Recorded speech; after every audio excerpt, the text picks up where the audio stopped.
전 문화부 장관이었던 이어령 씨의 저서 소설로 떠나는 영성순례라는 책이 있습니다. 거기에 보면은 이런 글이 있습니다. 뉴턴에게 묻고 싶었다. 사과가 떨어지는 것을 보고 당신은 중력의 법칙을 발견하고 그것으로 우주를 설명하려고 했다. 하지만 그 높은 가지에 사과가 매달려 있게 한 생명의 힘에 대해서는 아무런 설명도 하지 못했다라고 했습니다. 사과의 작은 씨앗이 무엇이기 때문에 허공을 뚫고 하늘을 향해서 자랄 수 있을까요? 또 사과를 한 입 깨물어 먹으면은 왜 새콤달콤한 맛이 스며들까요? 뉴턴과 아인슈타인은 각각 중력과 상대성 이론을 설명했지만 그들은 사과를 붙어 있게 한 생명의 힘은 설명하지 못하고 있습니다. 생명은 과학의 한계입니다. 사과뿐 아니지요. 딸기는 왜 딸기의 맛이어야 합니까? 배는 왜 배의 맛이어야 합니까? 수박은 왜 수박의 맛인지, 망고는 왜 망고의 맛인지, 그 과일의 맛을 주신 분이 누구인지, 우리는 생명을 주신 분이 누구인지 모르고 있으면서도 인정하지 않고 있다는 것입니다.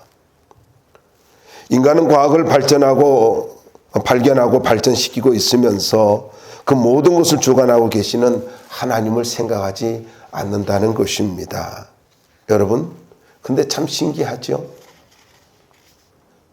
그렇게 하나님을 인정하지 않다가도 고난을 당하면 인간은 하나님 앞에 나옵니다. 그리고 그 생명의 주님을 의지합니다. 편안할 때는 그렇게 교만할 수가 없어요. 그렇게 자만할 수가 없어요. 그렇게 말이 많을 수가 없어요. 그런데 고난을 당하면 그제서야 하나님 한 번만 살려주십시오. 이렇게 고백합니다. 제가 아는 유명한 의사가 있습니다. 인물도 좋고 키도 크고 덩치도 참 좋습니다. 제가 부교육자 시절에 만났던 분인데 참 대단한 분이셨습니다. 그런데 아내가 암이 걸렸어요. 암에 걸렸는데 그분이 병원 앞에서 주저앉으면서 이렇게 기도합니다. 교회를 안 나갔던 분이에요. 하나님이 살아계신다면 내 아내 좀 고쳐주세요. 근데 하나님께서 은혜로 그 아내를 고쳐주셨습니다. 그리고 나서야 그의 모든 지성이 무너지고 하나님을 의지하게 됩니다. 여러분, 조금 건강해요? 젊어요? 그래서 하고 싶은 말이 많아요? 마지막 순간에 하나님 앞에 섰을 때에는요, 우리가 부활의 주님밖에 없다는 걸 알아야 합니다. 부활의 주님. 왜 신앙생활을 그렇게 하느냐? 왜 그렇게 인생을 사느냐? 여러분, 고난 앞에서는 아무것도 없어요. 오로지 부활의 주님 한 분만 계십니다. 그걸 잊지 말아야 돼요. 생명의 하나님 그 한 분만이 나의 인생의 모든 해답이라는 것을 그제서야 알게 된다라는 것입니다. 그러므로 누가 지혜로운 사람입니까? 하나님의 주권을 인정하는 사람이 지혜로운 사람입니다. 고난이나 고통의 대가를 지불하기 전에 하나님이 나의 모든 것이 되시는 분이라고 인정을 하고 사는 사람이 지혜로운 사람이다라는 것입니다. 오늘 본문은 아까 읽었으니까 충분히 이해했으리라 믿고요. 여러분들이 또 잘 아는 말씀이라고 생각을 합니다. 자, 먼저 바로 들어가 보자고요. 사두개인들의 질문을 보자고요. 먼저 여러분, 이 사두개인들이 이제 질문하고 있는데 사두개파가 누구인지를 이해할 필요가 있지 않습니까? 18절 말씀을 보시면은 알 수가 있는데 이들은 부활을 믿지 않습니다. 더 나아가서 영도 믿지를 않습니다. 이 사두개인들은 예수님께 와가지고 이렇게 질문을 하는데 마태복음에 보면 그날에라는 말이 있어요. 무슨 말이냐면 바리새인과 헤롯 당원들이 예수님께 와가지고 세금 논쟁을 벌였지 않습니까? 바로 그 세금 논쟁을 벌이고 난 후에 그날에 와가지고 예수님께 질문을 하고 있다라는 것입니다. 역사학자 요세푸스에 의할 것 같으면은 이 사두개인들, 사두개파는요, 우리가 잘 알지요.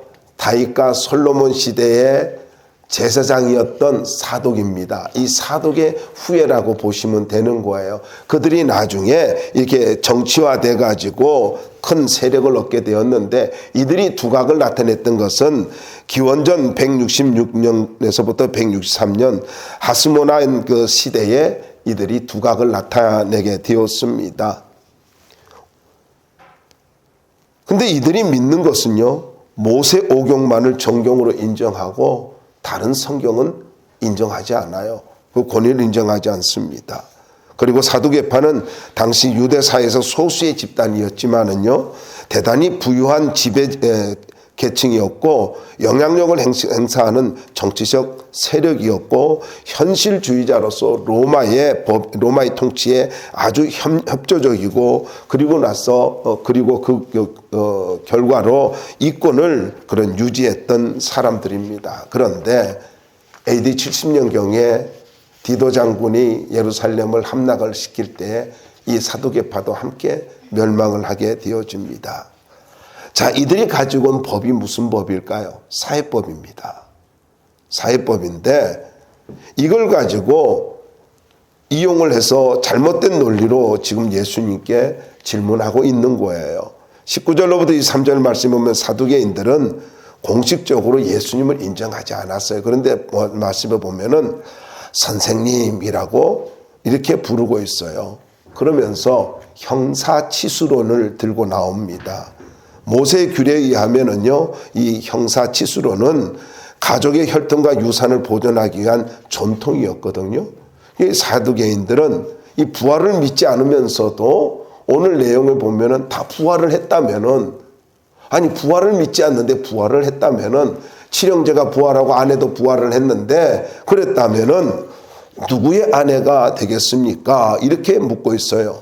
부활을 했을 때 과연 그 여자는 누구의 아내가 되느냐? 여러분, 이 질문을 왜 할까요?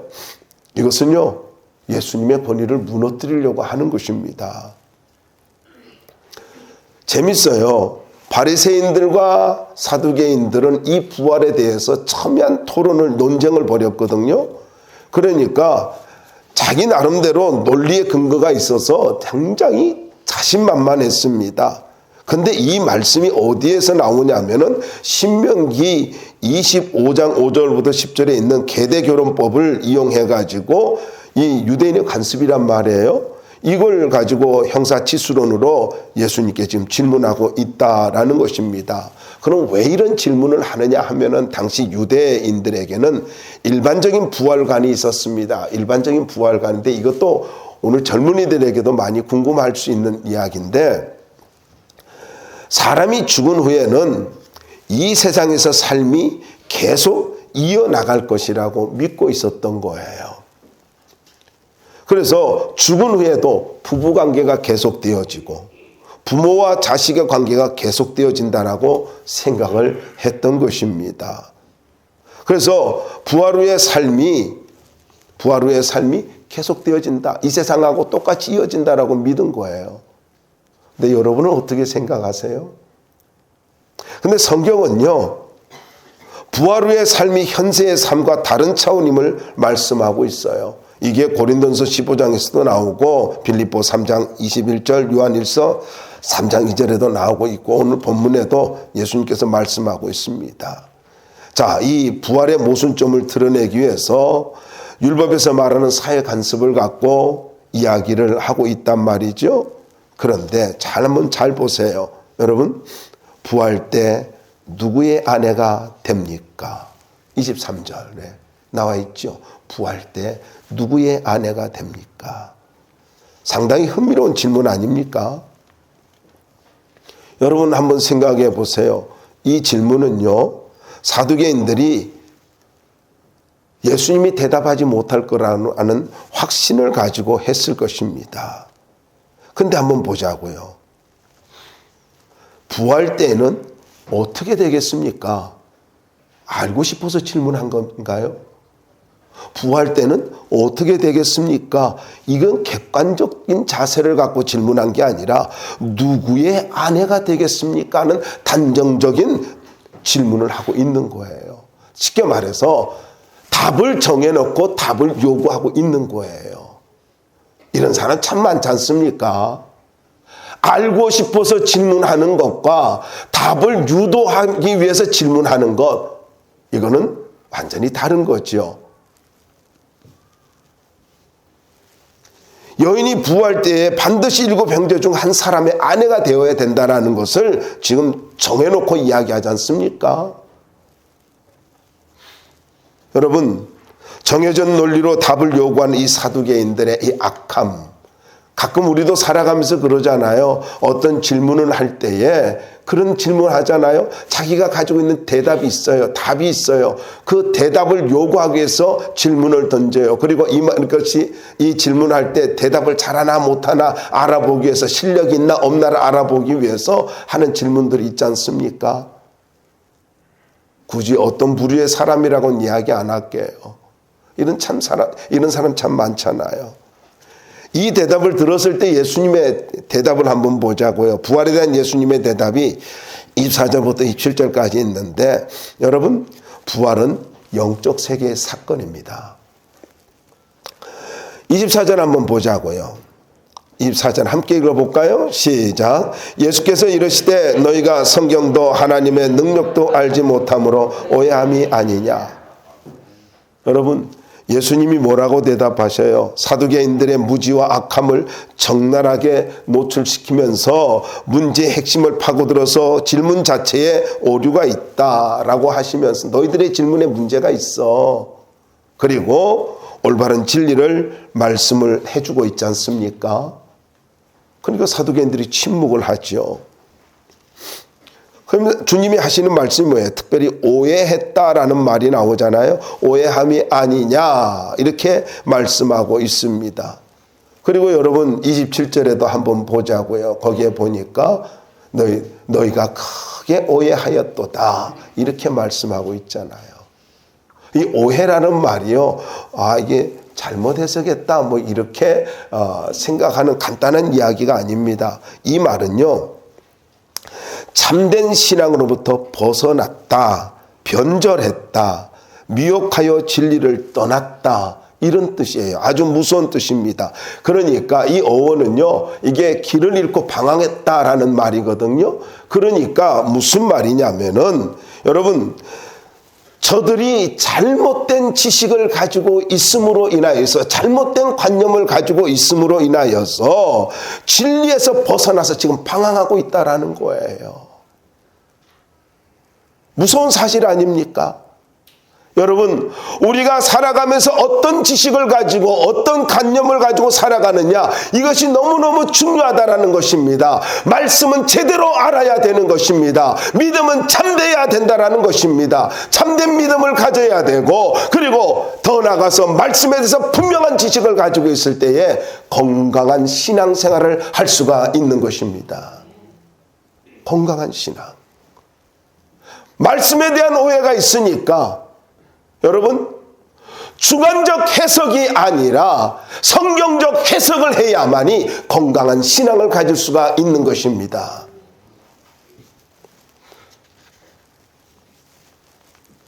계속해서 보자고 25절에 보면은 한번 읽어볼까요? 25절 시작. 사람이 죽은 자 가운데서 살아날 때는 가도 아니가고 시집도 아니가고 하늘에 있는 천사들과 같으니라. 여러분, 누가복음 20장 35절에는요 이렇게 말하고 있어요. 제가 읽어드릴게요. 저 세상과 및 죽은 자 가운데서 부활함을 얻기에 합당히 여김을 받은 자들은 장가가고 시집가는 일이 없다라고 말하고 있습니다. 그러니까 여러분, 무슨 말이냐면요, 부활한 자들이 사는 세계, 우리가 부활하여서 살아가는 세계는 이 땅과 전혀 다른 세계라는 거예요. 자꾸 여러분 이 땅의 논리로, 이 땅의 어떤 그런 이성으로 살아가면서 이 땅을 해석하면, 이걸 가지고 천국을 해석하고 그러면 안 된다는 것입니다. 다른 차원이에요. 여러분 한번 생각해 보십시오. 우리가 살아가면서 어릴 때의 생각과 어릴 때 보던 것, 양해를 구합니다. 제가요 바다가에서 자라다 보니까 수영을 어릴 때 많이 했잖아요. 그래가지고 많이 했어요. 그런데 아우 세상에, 그렇게 재밌고 넓었던 장소예요. 그리고 이제 초등학교를 졸업하고 이제 서울에 와가지고 살면서 나이가 들어가지고는 고향을 오랜만에 갔어요.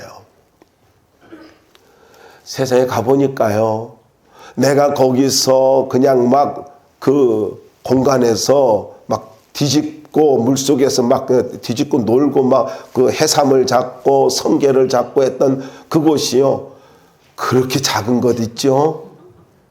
너무 작아요. 거기서 내가 물속에서 막 덤블링까지 돌면서 막 돌아다니면서 그렇게 했거든요.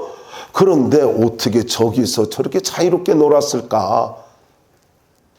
세계가 달라요. 여러분 잊지 마세요. 지금 내가 생각하고 있는 것이 이것이 올바르다라고 착각하지 말기 바랍니다. 천국은요? 아니, 천국까지는 그냥 좀 접어두고 이 땅을 살아가면서 하나님이 나를 향한 생각과 계획조차도 내가 감히 생각할 수 없는 일이라는 거예요. 내가 옳다고요? 무엇이 그래 옳은가요? 내가 믿음이 정상이라고요? 뭐가 그렇게 정상인가요? 우리는 날마다 성화되어져야 하고 날마다 예수 닮아가야 하는 것입니다. 그래서 우리는 날마다 겸손해야 되는 거예요.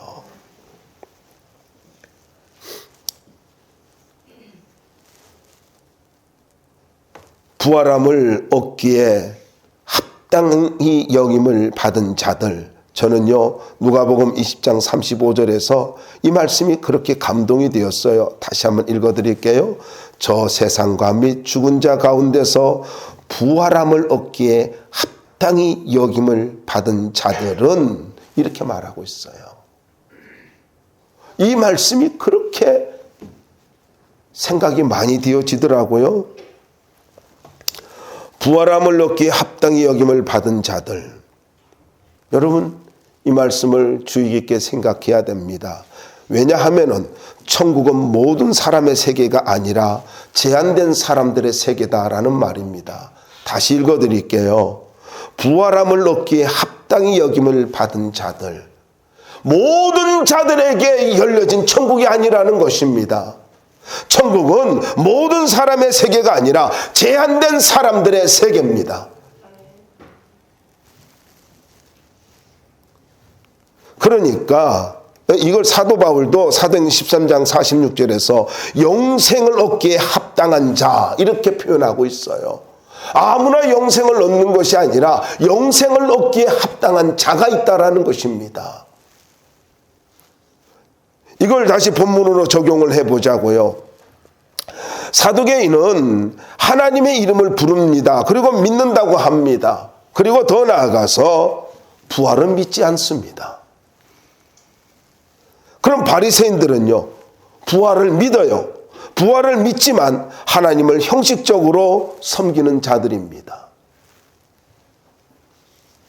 이런 자들은 결코 천국에 들어갈 수 없다라는 것입니다. 여러분, 자기가 정해놓은 이론을 가지고 하나님을 믿는 자들이 아니라 내가 죄인임을 깨닫고 회개하고 예수님께서 나를 위해서 십자가에서 보혈을 흘려주심으로 말미암아 그 모든 죄, 나의 모든 죄는 오직 예수의 피로만이 용서받을 수 있는 것이다 라는 사실을 믿고 회개하고 예수님을 나의 구세주라고 영접한 자만이 하나님의 자녀가 될 수 있다라는 것입니다. 이런 자가, 다시 말해서 믿음으로 구원받은 자가, 예수님을 영접한 자가 바로 부활할 수 있고 부활의 세계에 들어갈 수 있고 바로 하나님의 자녀가 될 수 있으며 천국에 들어갈 수 있다라는 거예요. 누가복음 1장 36절 제가 읽어드릴게요. 그들은 다시 죽을 수도 없나니 이는 천사와 동등되며 부활의 자녀로 하나님의 자녀임이라. 부활의 자녀로 하나님의 자녀입니다. 여러분, 내 이론으로 신앙생활하지 마십시오. 관념으로 신앙생활하지 마십시오. 전통으로 신앙생활하지 마십시오. 오로지 믿음으로 살아야 합니다. 믿음으로 살아야 돼요.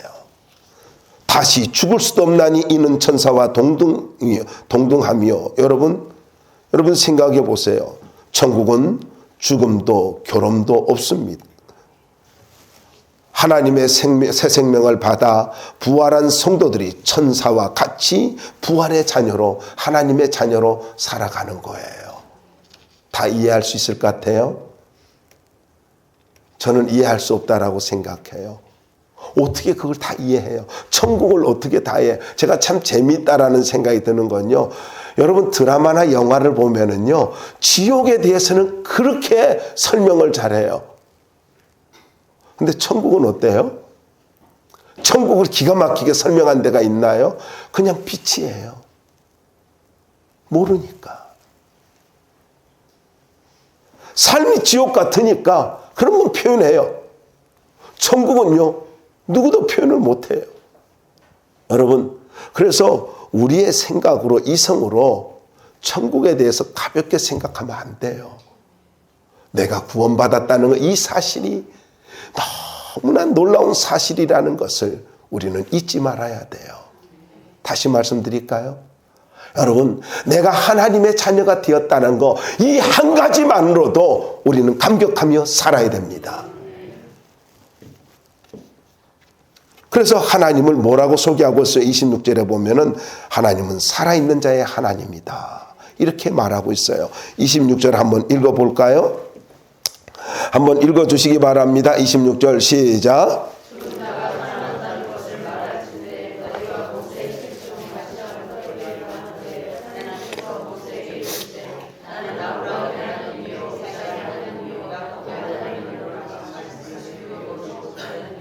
네, 고맙습니다. 이 말씀은 출애굽기 3장 6절을 근거로 하고 있는 말씀이에요. 하나님께서 모세를 소명하실 때에 하신 말씀인데 하나님께서 모세에게 나는 아브라함의 하나님, 이삭의 하나님, 야곱의 하나님이다. 그런데 이 말이요 모두 다 현재형입니다. 참 재밌지 않아요? 아니 예수님이 지금 이 말씀하시고 있는데도 그리고 모세에게도 말씀하실 때에도 다 현재형으로 쓰고 있다는 거예요. 근데 헬라어의 현재형은 계속 반복됨이 있다는 거잖아요. 그런 의미가 있잖아요. 그러니까 하나님은 여전히 계속해서 현재형이라는 거예요. 그럼 좀 더 확대해서 말씀드릴게요. 아브라함의 하나님이 나의 하나님이라는 거예요. 이삭의 하나님이 나의 하나님이라는 거예요. 야곱의 하나님이 나의 하나님이라는 거예요. 하나님은 여전히 현재형이라는 것입니다. 여전히 현재형이에요. 아니 죽은 지 오래됐잖아요. 그런데 하나님이 여전히 우리와 함께 계시고 있다라는 것입니다. 함께 하신다는 거예요. 현재의 하나님. 여러분 유한한 인생의 눈으로 보면 죽음은 존재의 끝입니다. 죽음은 존재의 끝이에요. 그러나 믿음으로 보면은 죽음은 새로운 시작입니다. 이걸 잊지 말아야 돼요. 근데 이런 원리가, 이런 영적인 원리가 우리의 삶 속에서도 늘 일어난다는 것입니다. 당신의 백성들에게 늘 일어나요. 죽을 것 같아요. 끝인 것 같아요. 근데 하나님은 그 죽음의 터널을, 고난의 터널을 통과하고 난 다음에 하나님은 나를 위한 새로운 인생을 예비해 놓고 있다라는 거예요. 이것도 믿음도 마찬가지라는 것입니다. 그래서 27절 말씀에 보면 하나님은 죽은 자의 하나님이 아니요 산자의 하나님이시라. 산자의 하나님이라. 무슨 말입니까?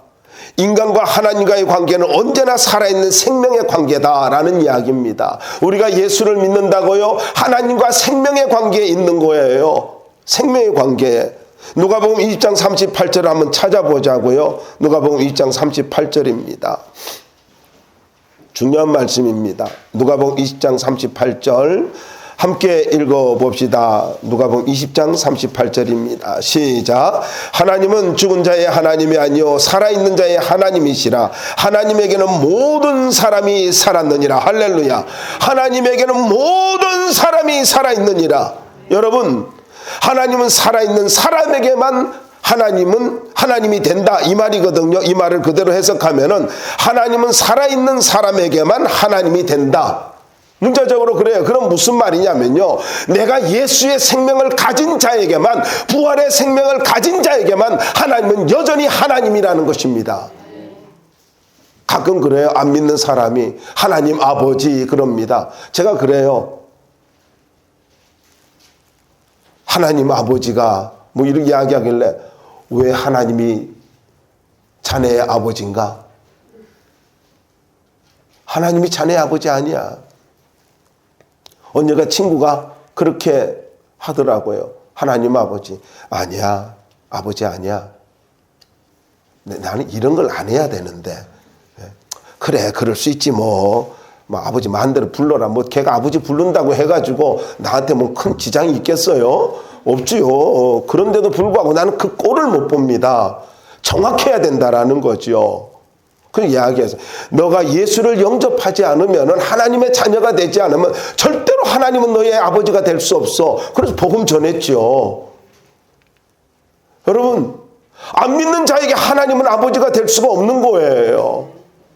구원받지 않는 자에게, 내게 영원한 생명이 없는데, 부활의 생명이 없는데 어떻게 하나님이 나의 아버지가 돼요? 오늘 본문 말씀이 그거예요. 이게 누가복음 2장 말씀이요. 여러분, 하나님은요 살아있는 자의 하나님입니다. 부활의 생명을 가진 자의 하나님이라고요. 그래서 여러분에게 도전을 드립니다. 교회를 얼마나 오래 다녔느냐, 여러분이 어떤 직분을 가졌느냐, 여러분이 얼마나 헌신했느냐가 중요한 것이 아니라 여러분의 마음속에 예수를 영접했느냐, 부활의 생명이 내게 있느냐, 이것이 중요한 거예요.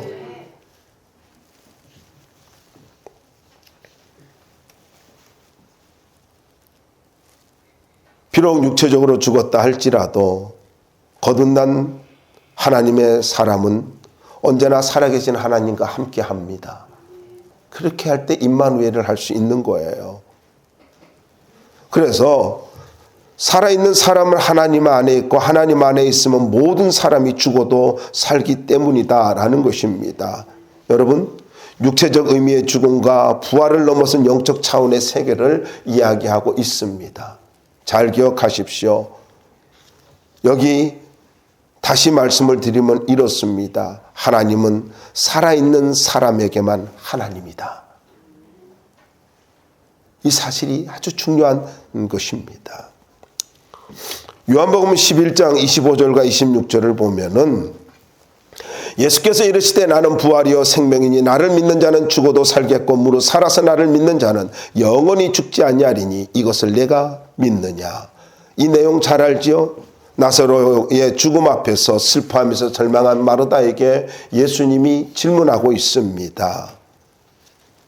예수께서 이르시되 나는 부활이요 생명이니 나를 믿는 자는 죽어도 살겠고 무릇 살아서 나를 믿는 자는 영원히 죽지 아니하리니 네가 이것을 믿느냐. 여러분에게 도전드립니다. 부활의 주님을 믿습니까? 그 부활의 주님을 믿어야 돼요. 신앙생활이 뭔 줄 아십니까? 부활의 주님을 믿는 거예요. 네가 이것을 믿느냐? 이 주님의 이 질문이, 마르다를 향한 주님의 질문이 오늘 여러분을 향한 질문이 될 수 있기를 바랍니다. 네가 이것을 믿느냐? 네가 권사인지 장로인지 목사인지 중요하지 않아. 네가 부활의 주님을 믿느냐? 이게 중요하다라는 것입니다. 결론입니다. 참된 믿음은 부활을 믿는 것입니다. 예수님 말씀을 들은 사람들은 모두 놀라워했습니다. 바리새인에 속한 서기관들은 예수님을 인정을 했고 사두개인들은 침묵할 수밖에 없었습니다. 누가복음 20장 40절에 나와요. 사람들이 어떤 반응을 하든지 부활을 믿을 때 권세 있는 신앙이 됩니다. 다시 말씀드립니다. 정말 신앙이 권세 있으려면 부활의 주님을 믿어야 돼요. 부활을 믿을 때에 권세가 생기게 된다라는 것입니다. 그래서 성경을 전체적으로 종합하면 이것입니다. 신구약을 종합하면은 이겁니다. 딱 두 가지입니다. 창조를 믿고 부활을 믿으면 다 믿는 거예요. 태초에 하나님이 천지를 창조하시니라. 이걸 믿으면 구약을 믿는 거예요. 신약에서는 예수님께서 부활하셨습니다. 아멘. 내가 그것을 믿습니다. 그러면 다 믿는 거예요. 그래서 신구약 성경은 바로 창조와 부활입니다. 이걸 위해서 주님께서 오셨다라는 것입니다. 그런데 이 부활을 믿을 때에 우리에게 뭐가 생긴 줄 아십니까? 능력이 생깁니다. 확신이 생깁니다. 우리에게서 어둠이 떠나가는 역사가 일어나고 저주의 세력이 우리에게 역사하지 못하게 되어집니다. 부활을 믿으십시오.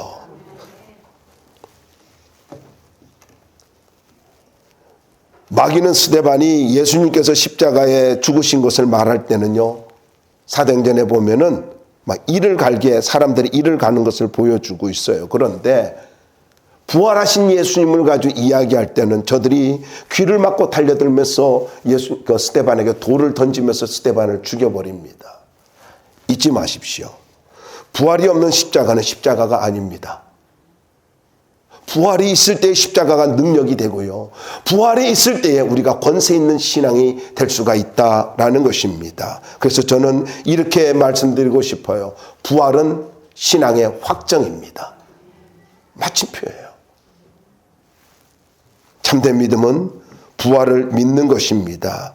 부활 신앙으로 권세 있는 삶을 살기를 주의 이름으로 축원합니다.